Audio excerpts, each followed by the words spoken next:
আজকে ভিডিওতে আমি একটা অঙ্ক করে দেখাবো। সেটা হচ্ছে বাংলাদেশ বিদ্যুৎ উন্নয়ন বোর্ড বিপিডিবি এর নিরাপত্তা প্রহরীর 2023 সালে আসা একটা প্রশ্নের অঙ্কের সমাধান করে দেখাবো।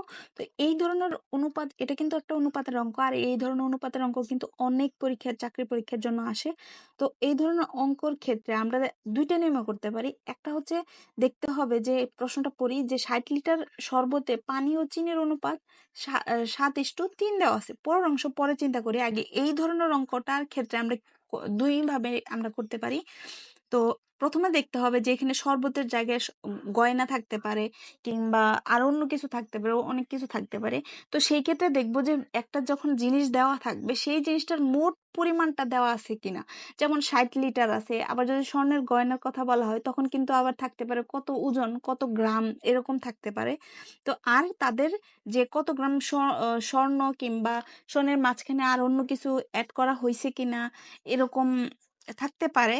তো সেখানে দেখতে হবে যে যদি দুইটা উপাদান থাকে, যেমন এই শরবতের ভিতরে পানি এবং চিনি আছে, তো পানি এবং চিনির দুইটা উপাদান দেওয়া থাক আর তিনটা উপাদান থাকে, এবং তাদের যদি একটা অনুপাত দেওয়া থাকে, ওই ক্ষেত্রে মানে আমি শর্টকাটে বলতে চাই যে মোট পরিমাণ দেওয়া থাকবে একটা জিনিসের, এবং ওই জিনিসকে বিশ্লেষণ করলে যে যতগুলো এলিমেন্ট পাওয়া যাবে, মানে যতগুলো উপাদান পাওয়া যাবে, সেই উপাদানগুলোর একটা অনুপাত দেওয়া থাকবে। এখানে অনুপাত দুইটাও থাকতে পারে, তিনটাও থাকতে পারে, যে ওই জিনিসগুলোর অনুপাত আকারে ভাগ করে দেওয়া আছে কিনা। এই ক্ষেত্রে আমরা একটা হচ্ছে এটাকে অনুপাতের যোগফলের একটা নিয়ম আছে, সেভাবে করতে পারি। অথবা আরেকটা আছে, আমরা ক, খ, গ অথবা যে কোনো ইংলিশ অক্ষর বলো, বাংলা অক্ষর বলো, যে কোনো অক্ষর ধরেও করতে পারি। তো ধরে করলেও ইজি হবে। তো আমরা এখানে একবার ধরে করি, পরবর্তীতে আমি অনুপাত কোনো একটা ভিডিওতে ওইভাবে দেখাবো। তো দেখো এখানে বলছে যে 60 লিটার শরবতে পানি। তাহলে এখানে আমি মনে করে নিব, মনে করি পানির পরিমাণ শরবতে পানির পরিমাণ 7x, সাথে সাথে x ধরে নিলাম 7x। এটা যেহেতু লিটার আছে, লিটার ধরে নেব, কারণ আমরা চাইলে এই 7 এবং 3 এর সাথে আমরা যে কোনো অক্ষর ধরে নিতে পারি। তো যা কিছু ধরতে হবে, XYZ ক, এরকম ধরা যায়। তাহলে শরবতে কিসের পরিমাণ আছে আর চিনির পরিমাণ, তাহলে এখানে চিনির পরিমাণ হবে 3x লিটার। এখন তো এই জিনিসটা আমি কিভাবে নিছি, এটা কেন এক্স ধরে নিলাম, সেটার ক্ষেত্রে আমি তোমাকে এখানে একটু বোঝাই। যেমন এখানে 7:3, আর যদি আমি এখানে এক্স দেই, সেই এক্স কিন্তু কি 7x, এই অনুপাত কিন্তু এক ধরনের ভাগ। তো আমি এখানে 3x দিলাম। তো তখন কিন্তু এক্স কাটা দিতে পারি, কাটা দিলে কিন্তু সেই 7/3, অর্থাৎ আমার এখানে 7:3ই থাকে। তার মানে এখানে এই এক্স এর জায়গায় আমরা যা খুশি তা নিতে পারি, কিন্তু দুইটার ভিতরেই একই ধরনের নিতে হবে। এখানে যদি এক্স নাও, এখানে এক্স নিলে এখানেও এক্স নিতে হবে, এখানে ক নিলে এখানেও ক নিতে হবে। এটা হচ্ছে কথা। তো এখন এই যে 7x লিটার এবং 3x লিটার, এই দুটাকে যদি আমি যোগ করি তাহলে কিন্তু আমার 60 লিটার হবে। 60 লিটার হবে, কারণ দুইটাকে চিনি এবং পানি একসাথে অ্যাড করলে কিন্তু শরবতটা হয়েছে। অর্থাৎ 7x লিটার আমি পানি দিছি এবং 3x লিটার চিনি দিছি, এই দুটাকে যখন আমি একসাথে করছি তখন তার পরিমাণ কিন্তু 60 হবে। অর্থাৎ আমি এখানে প্রশ্ন মতে কি লিখতে পারি, 7x যোগ 3x ইকুয়াল 60। এটা লিটার লিখতে হবে না, কারণ আমরা যখন প্রশ্ন মতে লিখি তখন এর এককগুলো কোনো কিছু লিখি না। তাহলে বা এখানে 7x আর 3x যোগ করলে কত হয়, এখানে 10x হয়, ইকুয়াল 60। আর বা এবার এই যে 10টা আছে, 10টাকে সমানের ওই পাশে পাঠাই দিব। যদি সমানের ওই পাশে পাঠাই দিই তাহলে কিন্তু কি হবে, এই যে x আর 10-এর মাঝখানে কোনো চিহ্ন নাই, কিন্তু গুণ আছে, তাহলে এই 10 ওই পাশে গেলে ভাগ হয়ে যাবে। অর্থাৎ x ইকুয়াল 60 ভাগে এইভাবে দিতে পারি আমরা 10। তাহলে সুতরাং x ইকুয়াল কত, 6। x এর মান পেলাম আমরা 6। এবার আমরা পানির পরিমাণটা অনায়াসে বের করতে পারবো। সুতরাং পানির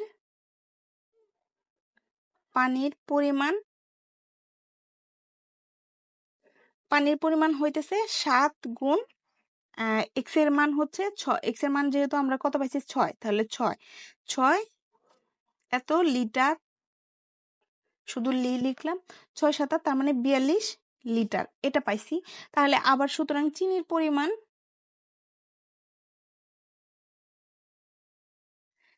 পরিমাণ কত হবে, 3x। তাহলে 3 গুণ x এর মান হচ্ছে 6, তাহলে এত লিটার 3 6 এখানে 18 লিটার। 18 লিটার এখানে আমি পাইলাম। তার মানে এখন আমাকে বলছে যে কি পরের লাইনটা আমরা পড়বো, ওই শরবতে কি পরিমাণ চিনি মিশাতে হবে, অর্থাৎ চিনির পরিমাণ ছিল 18 লিটার। তো এখন আমি কি পরিমাণ মিশাবো সেইটা আগে আবার ধরে নিতে হবে। তাহলে ধরি কি ধরবো, যে এই যে ধরি এখানে যেহেতু আমি একবার এক্স ধরে নিছি, পরবর্তীতে আর এক্স অক্ষরটা ধরবো না, একই অঙ্কের ভিতর অন্য একটা ধরবো। ধরি ওয়াই লিটার চিনি। এখানে কি পরিমাণ চিনি মিশাতে হবে বলছে, চিনি মিশাতে হবে। যদি আমি ওয়াই লিটার চিনি মিশাই, তখন কিন্তু এই যে আমাদের অনুপাতটা আর 7:3 থাকবে না, তখন কিন্তু হয়ে যাবে 3:7, এরকম হয়ে যাবে। তাহলে আবার আমরা প্রশ্ন মতে লিখতে পারি, প্রশ্ন মতে হবে হচ্ছে 7 না। তো আমাদের এখানে কি কি দেওয়া ছিল, যেমন এখানে পানির যে পরিমাণটা ছিল 42 লিটার বের করছি, তাহলে এখানে 42 লিটার লিখবো। আর আমাদের একটা অনুপাত তৈরি করতে হবে, সেটা হচ্ছে 18। তাহলে 18 লিটারের সাথে যোগ আমরা যে আরো কত লিটার চিনি মিশাবো, 18 লিটার চিনি ছিল, তার সাথে আরো ওয়াই লিটার চিনি আমি এখানে যোগ করে দিব। তাহলে ইকুয়াল আমাদের অনুপাতটা কত হবে, 3:7। এই যে 3:7, এইখানে আমি ক্যালকুলেশন করে এখানে আমার ওয়াই এর মানটা যেটা হবে ওইটাই কিন্তু আমাদের উত্তর। এখন আমি এই অংশটুকু থেকে ওয়াই এর মান বের করব। তো ওয়াই এর মান বের করতে গেলে এই যে অনুপাতটা চিহ্ন দিছি, অনুপাতের পরিবর্তে কিন্তু আমরা এইভাবে ভাগ আকারে লিখতে পারি। তাহলে এখানে 18 যোগ ওয়াই ইকুয়াল 3/7 এটা। তারপর হচ্ছে এখানে আমি আড়াআড়ি বা কোনাকুনি গুণ করব, এইভাবে যে কোনাকুনি গুণ করে এইভাবে। তো এটার সাথে এটা গুণ করব, এটার সাথে এটা গুণ করব। আমি চাইলে এটাকেও আগে লিখতে পারি, কিন্তু এখন আমি এই যে 18 ওয়াই যোগ 3 গুণ 3 এটার সাথে এইভাবে আমি লিখবো। এভাবে কারণ হচ্ছে আমি যেহেতু ওয়াই এর মান বের করব, যাতে আমার লাইন কিছু কম লিখতে হয়, নাহলে লাইন একটু বেশি লিখতে হবে। অর্থাৎ 18 যোগ ওয়াই এখানে 3 ইন্টু আকারে থাকবে। আর এখানে যদি তুমি 42কে এখানে 42 গুণ 7 করো, তো আমি এটার সাথে আর গুণ করে দিব না, এটাকে জাস্ট 3টাকে ওই পাশে আবার পাঠিয়ে দিব, কারণ 3 তো এর সাথে গুণ আকারে আছে। তাহলে এখানে 18 যোগ ওয়াই এর পাশে থাকবে, আর যেহেতু এখানে গুণ আছে সমানের ওই পাশে গেলে ভাগ হয়ে যাবে। ভাগ হলে এইভাবে আমরা ভাগ দিতে পারি, অর্থাৎ 42 গুণ 7 আর নিচে 3। আর এবার 3 দিয়ে আমি এখানে কাটাকাটি করতে পারি, 3 14 42। তাহলে এবার 14 গুণ যদি আমরা 7 করি, তাহলে কিন্তু এখানে 98 চলে আসে। তাহলে বা 18 যোগ ওয়াই ইকুয়াল আমাদের আসছে হইতেছে, এটাকে গুণ করার পর 98।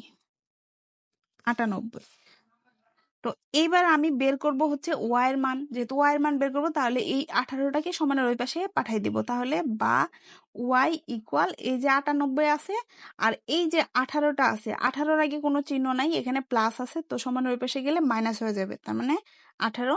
সুতরাং ওয়াই ইকুয়াল 98 থেকে এবার আমি 18 মাইনাস করব, মাইনাস 18 ইকুয়াল হয় 80। অর্থাৎ আমাদের ওয়াই এর মানটা 80, মানে হচ্ছে আমাকে 80 লিটার যদি চিনি মিশাই, চিনি যে আমাদের আগে ছিল কত 18 লিটার, তো ওই 18 লিটারের সাথে যদি আমরা 80 লিটার চিনি মিশাই, তাহলে আমাদের অনুপাত 3:7 হবে। এই অঙ্কগুলোর ক্ষেত্রে কিন্তু চিন্তা তোমাকে ওইভাবেই করতে হবে। এটাকে যদি তুমি তাড়াতাড়ি দ্রুত করতে চাও, তো মুখে মুখে হিসাব করতে হবে, যে আমি এইখানে যে লেখাগুলা আমি বুঝায় অনেক লম্বা একটা ভিডিও করছি, সেভাবে করা যাবে না, সেটা তোমাকে শর্টকাট করতে হবে। যেমন আমি শর্টকাটে একবার দেখাই দিতেছি, যে শর্টকাট ওই কাজগুলো করব, কিন্তু খুব দ্রুত 1 মিনিটের মধ্যে আমাদের অঙ্ক করতে হয়, কারণ একটা করে কোশ্চেনের জন্য আমাদের 1 মিনিটের বেশি সময় দেয় না। তো অর্থাৎ এখানে বলছে যে 60 মিনিট শরবতে পানি ও চিনির অনুপাত 3 এবং 7। তাহলে আমরা করতে পারি যে একভাবে, যে 7x আর কত, আর আরেকটা আমরা ধরছি কত 3x। তো এখন এই দুইটা সমান সমান কি লিখবো, 7x যোগ 3x ইকুয়াল 60 লিখবো। তো বা x ইকুয়াল আমাদের কত বের হবে, x এখানে হইতেছে 10, আর 10টারে সরাসরি আমরা ওই পাশে নিয়ে যাব, তাহলে 60। এভাবে শর্টকাটে তোমাদের চিন্তা করতে হবে, কারণ ওই পাশে নিয়ে গেলে তো এটা ভাগ হয়ে যাবে। যে অঙ্কগুলো আমি এখানে একদম অনেক বড় করে করছি, সেটা কিন্তু এই যে অনেকখানি করে করছিলাম, অনেক লম্বা পর্যন্ত করছি, এখানে কিন্তু সরাসরি আমাদের এক্স এর মানে একদম নিমিষে 6 বের হয়ে গেছে। এইভাবে শর্টকাটে চিন্তা করতে হবে। তারপর যেহেতু এক্স এর মান 6 পাইছি, তার মানে এখানে আমাদের 6 7 42, তার মানে আমাদের 42টা কি আসলো? 42 হচ্ছে পানির পরিমাণ। আর আরেকটা কত? 3x। 3x মানে হচ্ছে এটাকে আমরা কি ধরছিলাম? চিনির পরিমাণ। তাহলে 3 6 18। তাহলে 18 লিটার হচ্ছে এই চিনি আর 42 লিটার হচ্ছে পানি। এভাবে আমাদের শর্টকাটে 1 মিনিটের আগে চিন্তা করতে হবে। তারপর আসে এখানে 18 সাথে কি করতে বলছে, যে 18 সাথে আর 18 সাথে কি পরিমাণ চিনি মিশাবো? তাহলে আমরা 18 সাথে আমরা যদি এখানে শর্টকাটে লিখি, 18 সাথে আমাদের কি পরিমাণ চিনি মিশাতে হবে সেটাকে আমরা একটা অক্ষর ধরে নিই y, আর এখানে ছিল 42। ঠিক আছে? যেহেতু চিনির পরিমাণটা মিশাবো তখন আমাদের অনুপাত হবে 3:7। তো এখানে বা আবার এই যে 42কে আমরা 18 যোগ y ইকুয়াল 3:7 লিখতে পারি। তো বা এটাকে তুমি চাইলে 3 দিয়ে এভাবে গুণ করেও দিতে পারো যদি করতে চাও। তাহলে যেহেতু এটা আর গুণ হবে, মানে ওই কাজগুলো আমি শর্টকাটে করব, এখানে আমি লিখে করব না। পরীক্ষা খাতায় তো লেখার তোমাদের কাগজে থাকবে না, তোমরা লিখবে কিভাবে? এজন্য অঙ্কগুলা আগে তোমাকে বাসায় করতে হবে। বাসায় প্র্যাকটিস করার পর তারপরে আমরা যখন করব তখন মুখে মুখে হিসাব করে নামাবো, এবং 1 মিনিটের মধ্যেই চেষ্টা করবো যে এই অঙ্কগুলো যাতে করা শেষ হয়। ঠিক এখানে ওই যে এর আগে যেভাবে করছি, যে আর গুণ করছি, গুণ করার পরে যে 18 যোগ ওয়াই এখানে 3, আর এখানে যদি করি, অথবা আরেকটা আমরা ওয়ে করতে পারি যে এখানে বা এই 3 দিয়ে এখানে 42, এটাকে আমরা কাটাকাটি করতে পারি। 3 14 42, অর্থাৎ এর উপরে 14 থাকবে। 18 যোগ ওয়াই ইকুয়াল 1/7 থাকলো, কারণ আমি এখানে উপরে কাটাকাটি করে নামাই নিছি, উপপক্ষকে 3 দ্বারা ভাগ করে দিছি। তো এখন এবারে 18 ওয়াই যোগ ওয়াই ইকুয়াল 7 দিয়ে 14কে যদি তুমি গুণ করো তাহলে 98 হয়। আর এখানে সুতরাং ওয়াই ইকুয়াল 98 থেকে যদি 18টা বাদ দাও, মুখে মুখে যদি বাদ দিয়ে দাও, তাহলে আমাদের 80 হয়। তাহলে এটাই হচ্ছে উত্তর, কিন্তু এই জিনিসটা তোমাকে মুখে মুখে দ্রুত করতে হবে।